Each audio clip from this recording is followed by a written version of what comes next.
Distinguished Prime Minister John Prezino of Belize, I acknowledge my other colleague heads, Secretary General of the Caribbean Community, Dr. Carla Barnett, ministers and senior officials of member states and of the Secretariat, members of the media, distinguished ladies and gentlemen. I welcome you to this opening ceremony, which is a familiar one in governance of the Conference of Heads of the Government of the Caricom Community, Caricom. After 6 months as chairman in office of Caricom, I hand the gavel of leadership to my colleague and friend, the Prime Minister of Belize, John Prezino. In doing so, I offer him my full support, as I'm sure all my colleagues do. I do not offer my support lightly or as a protocol gesture, because our unity and solidarity in Caricom will be a vital and necessary element in the strength and stability of our organization as we face a world in flux. All around us, very dangerous and volatile changes threaten to overwhelm the international order as we have come to know it. As I speak, the guns of war are once again roaring in Europe in a military confrontation that could bring two nuclear-armed world powers into open conflict. The implications of this development for world peace and security are almost too frightening to contemplate. The trend towards danger and volatility across many spheres in international affairs has characterized the past 6 months of my chairmanship, and I fully expect it to continue. Approximately 8 months ago, hardly had I assumed my responsibilities as chairman of Caricom, then we had the tragic news of the assassination of one of our colleagues, the president of Haiti, Jovenel Moise. This was an event almost unheard of in our region, but a tragic reminder that our region is not immune from the forces of instability and criminality swirling around the world. Barely had Haiti come to terms with the tragic loss of her president, then she was struck by an earthquake, followed shortly by the passage of Tropical Storm Grace. In other parts of our community, many of our member states struggled with the demands of the COVID-19 pandemic that called for the vaccination of a significant portion of our populations in order to achieve herd immunity. Obtaining adequate supplies of vaccines on the international market became an issue. And even with the help of CARPHA, PAHO, and the establishment of the COVAX facility, several of our member states face vaccine shortages. Vaccine hesitancy also emerged as a significant regional challenge. We remain grateful to those countries of the international community which stepped forward to fill the gap. And these include the United States and India. With resolute and joint action, I firmly believe that the worst of the COVID-19 pandemic is now behind us, and our community is emerging from the devastating effects of COVID on lives and livelihoods. Climate change remains the most significant existential threat facing all of humanity.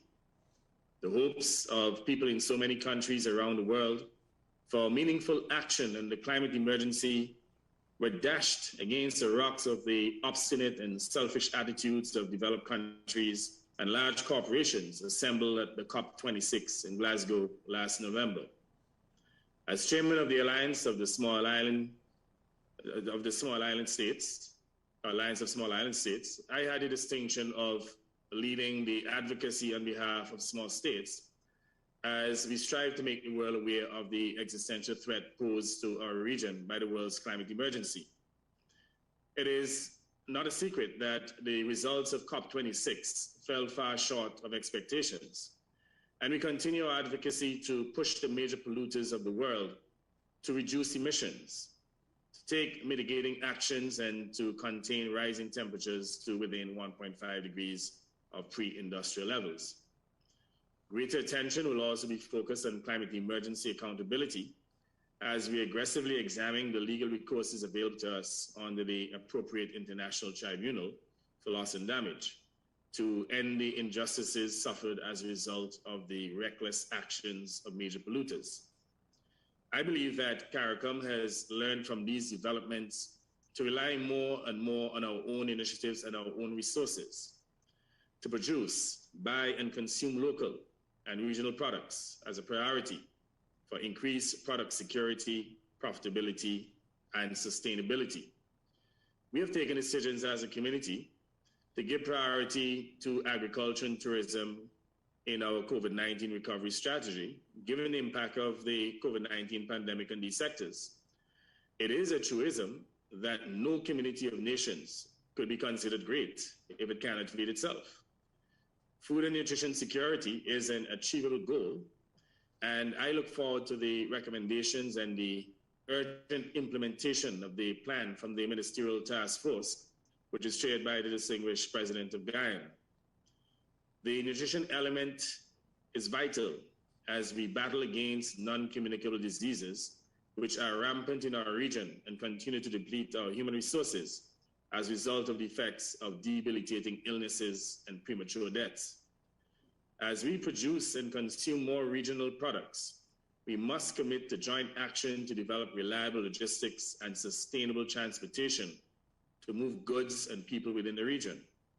This necessitates increased commitment and joint action among member states to facilitate a fully functional integration movement. Colleagues, the first Caricom Africa Summit was held on September 7th of 2021. And I want to commend my brother, President Uhuru Kenyatta of Kenya, for the special efforts he made to make this summit a reality. The summit acknowledged that the continent of Africa comprises 5 regions, but that the African diaspora has been identified as the 6th region of Africa. We welcome this designation and will do all in our power to develop and strengthen meaningful and beneficial relations between Africa and the countries of the Caribbean community. The first step in this direction has already been taken with our decision to establish a diplomatic mission in Nairobi, Kenya. This mission will serve as a platform responsible for diplomatic outreach to other countries on the African continent with which we hope to have deeper relations. The summit also identified several areas for common action, including tackling the world climate emergency and joint advocacy for the adoption of a multidimensional vulnerability index, which will allow for the inclusion of more than just the narrow income-based criteria currently in use to access the eligibility of, or to assess the eligibility of countries for concessionary financing. This is not an issue we can allow to lapse, as so much of our development prospects rest on persuading, especially the international financial institutions, that we are not being treated fairly. I believe that the solidarity of our sister countries on the African continent can in fact be a game changer on this issue and rescue us from what has until now been a dialogue of the deaf. Colleagues, when I began, I offered Prime Minister of Belize my full support as he discharges his responsibilities as chairman. And in fact, I want to reiterate my pledge because I know that as a community, we have some urgent tasks ahead of us. Haiti is certainly among the priorities. We need to work with Haiti in helping to resolve the deteriorating political situation in the country and the deepening public anxiety over citizen security. Our community has been engaged with Haiti at the highest political level and has offered to assist in crafting a Haitian-led solution to the present crisis that will garner the support of all the political forces in Haiti, as well as the international community. Citizen security and political legitimacy are what Haiti needs. And without these vital elements, Haiti's economic and social prospects will remain grim. I'm hoping that our community can be the bridge to the United Nations and other major organizations of the international community to bring these needed elements to Haiti, as well as a strong measure of humanitarian assistance rigorously applied. Colleagues, there are several items that did not make it onto this conference agenda as we seek to make the agenda more manageable and to prioritize and to projectize the various programs of activity for effective implementation. We must, however, continue to be vigilant in managing the threats of de-risking, the threats associated with the proposed global minimum corporation tax, and sanction listing of so-called uncooperative jurisdictions by the OECD and the European Union. We must also enhance our negotiations of the EPA to ensure that it delivers the promised benefits to all of its members, including the LDCs within Caricom. The provision of affordable broadband is a public good, as vital as the provision of water or electricity, and this should remain a regional priority. Diversification and rapid economic expansion through digitalization require widespread enhancement of our information and communication technology infrastructure. Therefore, the cost of telecommunications and access to cheaper and more efficient broadband is quintessential for robust economic growth and development. These and other realities should encourage us to move more urgently with the implementation of the Caricom Single Market and Economy, the CSME. We can no longer afford the luxury of delaying approval of key instruments such as the Financial Services Agreement, investment policy, incentive regimes, and the development and regulation of a regional securities market. The full operationalization of the CSME is required for the transformation of our economies and to fight for a robust post-COVID recovery. Caricom needs to be able to shift gears and close its project implementation gaps to ensure the full operationalization of the CSME.